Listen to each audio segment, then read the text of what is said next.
Apart from cost of living and job prospects, another factor which we should consider is that we should always target a city where there is a lot of industries present at the moment.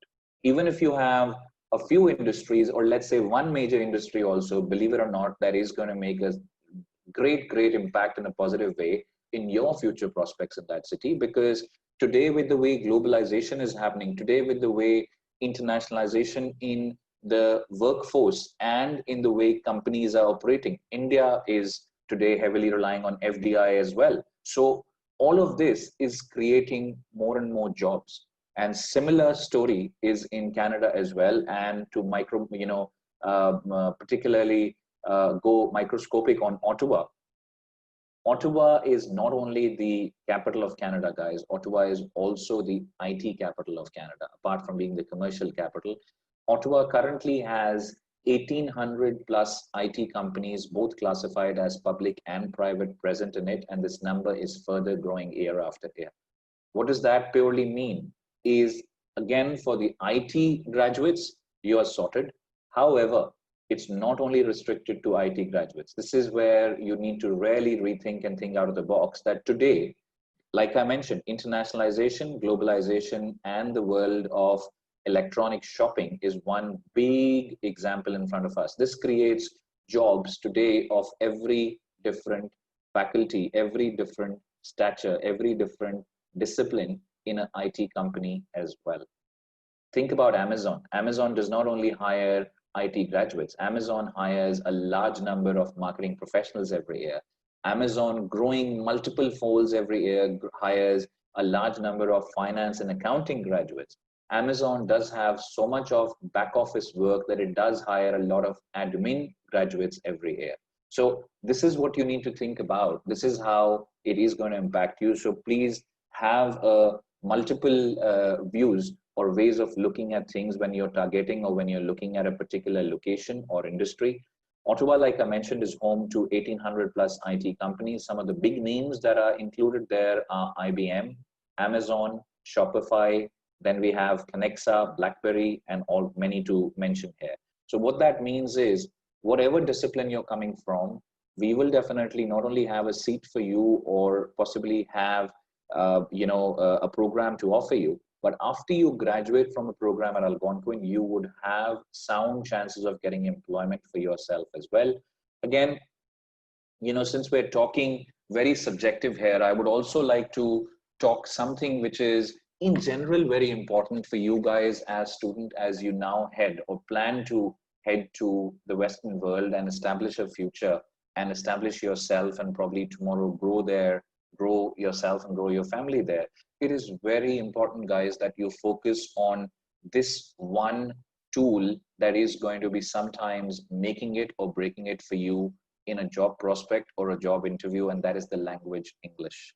The command on the language English is a must. Purely, I get asked this question so many times that, how are the job prospects in Canada? If I do this program, how are going to be my job prospects in Canada? I sometimes, cannot structure this answer. Why? Because I want to be careful of what I'm telling the student or the parent who's listening to me at a education fair or at an agency's office, is purely because I don't want to offend anyone. But the realities remain realities, and that is, sometimes you might be a great academician, you might be great with your academics, but why you struggle to find a job is not because of any other reasons, but just the language English, because you could not present what you had to offer to a prospective employer. How do you expect an employer to hire you when you're a foreigner, when you have just been in Canada for 2 years or a little over that, or sometimes even under, and you can't even put on the table what you have to offer?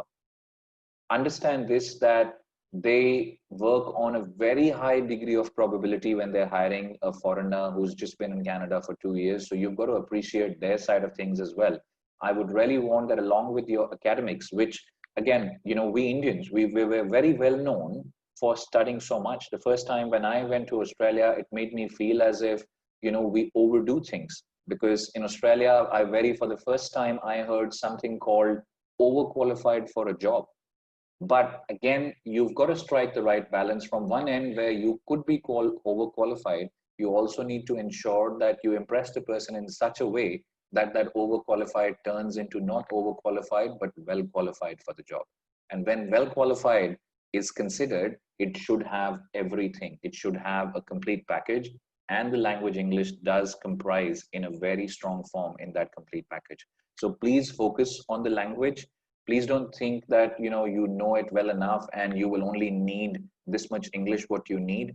I think today everyone needs to understand that articulation, vocabulary, these are things which have no end to learn, and you could learn every day and become better and better. Because some of the biggest leaders around the world are not leaders because they inherited those roles or they'd been in those companies for very long, but because they were having a great intellect and a great way of putting across their conversation. So this does help to be a good conversationalist. Please keep that in mind. And moving from here, please understand that the job prospects in Ottawa are very sound, at least for the next decade to come. We don't see ourselves becoming anywhere close to a city which has a very high population, which has a high cost of living. And as compared to Ottawa, you could probably be thinking that if you get something in Ottawa, let's say an accommodation for $750 a month, you could probably be looking at similar or something even smaller in Toronto for maybe $1,100 a month. And if I talk about Vancouver, that's going to go even further up. You could probably be spending close to $1,300 for it. Being a student, look at your current juncture, look at your limitations, and please channelize your resources accordingly. Don't follow the track of a friend or a family member who had actually gone to Canada more than a decade ago. He's been living there and he's settled, he has a job. Well, times were different when he entered the country, and times are going to be very different when you enter the country, and that is now. So please live in your present and plan your future.